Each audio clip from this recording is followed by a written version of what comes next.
Welcome back to the Fixture by WICC. As always, I'm your host, Meg Linehan. I'm a national staff writer at The Athletic covering the NWSL and the U.S. Women's National Team. And of course, here to walk you through everything you need to know from women's soccer. This week, we've got the Champions League draw, results from the NWSL in Europe, plus the U.S. Women's National Team roster ahead of the September friendlies, and a quick update from the equal pay situation for the national team. There's a lot there. Let's get to it. We have our groups for the first ever group stage of Women's Champions League action. 4 groups, 4 teams each. Every single match of this UWCL season will be streaming via DAZN on YouTube. Each team plays the other 3 opponents in their group home and away, and the top 2 from the 4 groups head to the quarterfinals. So we've got 6 weekends of Champions League coming up over the next 3 months. Then the draw for the knockout rounds will be on December 20th, with those games starting in March. It all ends on May 22nd in Italy, with the final being played at the home stadium of Juventus in Turin. So let's get to those groups. Group A might be the toughest draw of the bunch, with Chelsea, Wolfsburg, and Juventus in the mix, plus Servette of Switzerland. Real Madrid, fresh off their big upset of Manchester City, are in Group B along with PSG. Barcelona and Arsenal lead the way in Group C, and Lyon is going to try to make the most of Group D as they try to reclaim Champions League glory. They're locked in with Bayern. Is there room for some upsets in this competition, especially thanks to the new format? We are going to have to wait to find out, but we've already seen some fun results. Yes, I'm looking at you, Real Madrid. But the real winners honestly might just be us, finally being able to watch every single match from here on out in one place. Let's go. Let's start with the good before we get to the bad here in the NWSL, since we had a game this past weekend with major implications for the NWSL standings on Sunday. North Carolina hosted Portland, and Portland is heading back to the West Coast with all 3 points, thanks to a Sophia Smith goal. Thorns in first. Here comes Sophia Smith. Murphy stays home. Smith, the touch! This time she does put it home, and Portland takes the lead. It's a great ball over the top by Kristen Sinclair. She's pulled out to that far side, and then Sophia Smith sitting between the center back and the outside back gets a step on Kurtz, and now she's in behind. She senses there's a space. Sinclair has time to release that pass. The Courage dropped to 3rd place on the table, and the Thorns stay clear at the top heading into the break. The Orlando Pride are keeping up too, picking up a 3-1 win over Louisville. And listen, I'm sure someone has already started this campaign out there, but Sydney Leroux has a legit claim for the MVP award this year in the NWSL. A goal and an assist this past weekend, and she is now sitting on 8 goals through the season. Back with Leroux. Edge of the 18, another shot! Sydney Leroux with a stunner! She did it all on that play. And Orlando takes a 1-0 lead.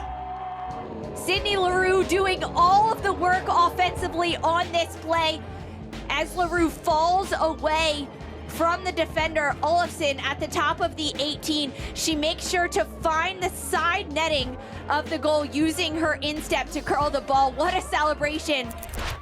Pride also got goals from Marta and Alex Morgan, who only needed 4 minutes to score in her return to league play. That assist, Sydney Leroux. Alex Morgan. Morgan calling for it. Alex Morgan with a goal in her return to the NWSL. Welcome back, Alex Morgan.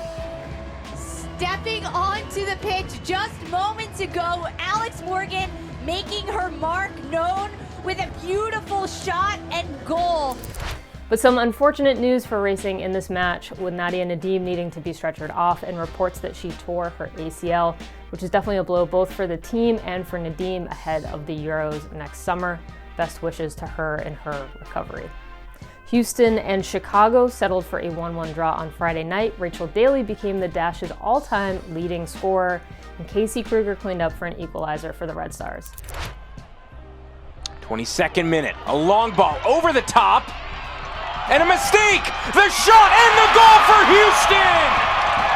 Rachel Daly, her 5th goal of the season. player wall right there. Here's the free kick. Campbell parries the finish. Casey Kruger. And Chicago equalizes. Finally, the Spirit.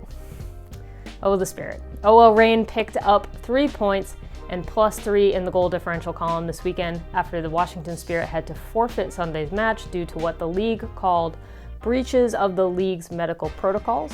It's a continuation of the very messy situation in Washington, and it could have a major impact on their playoff hopes this season.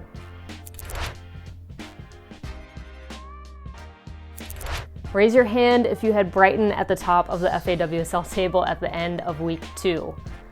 The Seagulls cruised past Birmingham City 5-0 to help give them the goal differential advantage over Arsenal, who picked up their own big win over Reading. Chelsea did get back to their winning ways with a win over Everton, but the real drama of the weekend in England was a controversial goal that proved to be the winner for Spurs over Manchester City. It was ultimately counted as an own goal against City, but a Spurs player definitely handled the ball in the build-up. The goal stood, and City dropped to 7th on the table with the loss. Quick spin over to France, where 3 teams remained perfect through 3 weeks. Caterine Macario bagged a brace for Lyon in their latest, including an absolute peach of a free kick. PSG and Paris FC are right behind, but they're actually going to face each other as the first game coming out of the international break, so stay tuned for that one at the end of the month with some early implications on the line. In Spain, Real Madrid might have picked up the Champions League upset, but they're still looking for a result in league play. They lost their opener to Levante 4-0 this weekend. Atletico Madrid defeated them 2-0 thanks to goals from Denia Castellanos and Estefania Benini. 5 teams, 3 wins each, and the top of the table in Italy is very crowded, with Milan, Juventus, and Roma leading the way, and Milan absolutely crushing Lazio this past weekend with an 8-1 result. Last week, U.S. head coach Vlatko Andonovski announced his roster for 2 upcoming matches against Paraguay. As expected, not a lot of roster turnover here since the 4 fall friendlies are part of a contractual agreement that means the 22 players on that Olympic roster will be called up. There are a few players who won't be at these matches due to injury, however, with Julie Ertz, Sam Mewis, Megan Rapinoe, and Alyssa Nair on that list, though Nair and Mewis will come to camp to check in on their rehab process. Kristen Press opted out of these 2 games. She posted on her Instagram, quote, "I've made the difficult decision to take a couple of months away from the game to focus on my mental health, spiritual growth, and processing grief. I'm sad to miss the upcoming games and seeing all of our wonderful fans. I believe I will come back stronger than ever." So new names that got the call, well, new. Midfielder Andy Sullivan and forward Sophia Smith and Mal Pugh.